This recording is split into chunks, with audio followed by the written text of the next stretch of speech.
I can do any other work that any able-bodied man can do. I go to Lourdes every year and serve as a incarnate.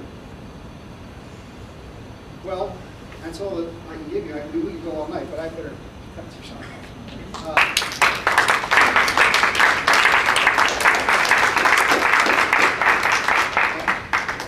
My big messages for you, besides all these fantastic, impossible things. How come these only happen to Lourdes or in the Catholic Church? Every saint, new saint, has to have miracles. So there's something like these. You don't get to see them publish much what happens to each saint's miracles. Is that right? Do they publish what all the saints' miracles? They don't normally publish, but we know there usually have to be 2 miracles for canonizations. And nowadays, right after a saint is canonized, there's usually attention, but it's often not known nationally or worldwide. See, if I had the source, I would give them out too, because why not? I challenge anyone in this room, or the next room, or Bowie, or let's say Prince George's County, or let's say State of Maryland, or the U.S., or anywhere, to find me a healing like this. Anywhere. Challenge. Naturally, I'm not going to take their word for it. They don't take my word for it. I will need all the documentation that we get from these people. Then, I think there's only one God, you know, so I don't think you have to do miracles otherwise. Why don't the Muslims have a place like this? How about the Protestants? Why don't they have a place like this? Have you ever thought about that? How come the Protestants don't have any saints? Jessie tells me about a late night show she's seen. Some Protestant preacher is giving a talk. Okay, all you are healed, come on up. And these people come up. Where's their documentation? Where are the fever charts? Where are their x-rays? None. They don't give anything like that. I challenge anyone, anywhere, anytime.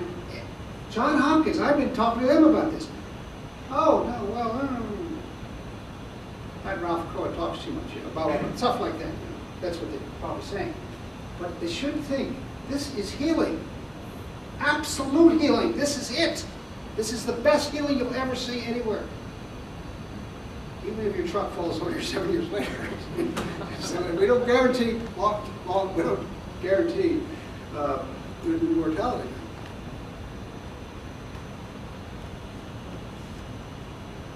Now, just a little plug for the doctors here. The doctors are very important. Now you can see that.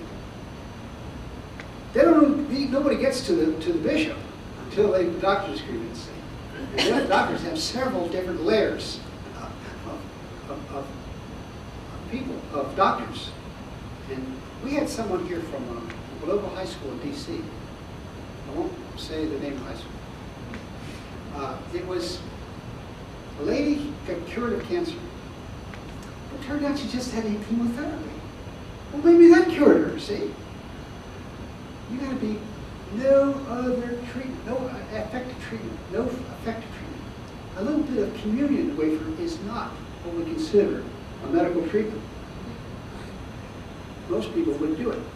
Or how about running a monstrance over it? How about going in water in Lourdes? That's been tested. There's no magic thing in that water. There's nothing. Just regular water. The only thing they found about the Lourdes water is that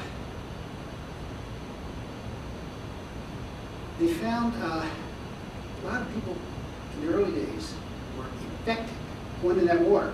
Same water you go in, you know, we were like 15, 20 places. They just dip in, dip out. They don't really like you to go for a swim. It's just a little bath. They found out that the microbes in that water at the end of the day are just like in the same river in Paris. You go and dip some water out of Paris, same river, except for one thing. The microbes from the Lourdes baths do not grow. When you put them on culture plates, they don't grow. Now this is a lot of, I haven't verified that myself, but I'm telling you that's what it's said. And you know that a lot of these people that work in baths, some of the old timers, still think it's a great idea to take a drink of the water themselves. That water, the bath at the end of the day. They terribly frown upon, terribly.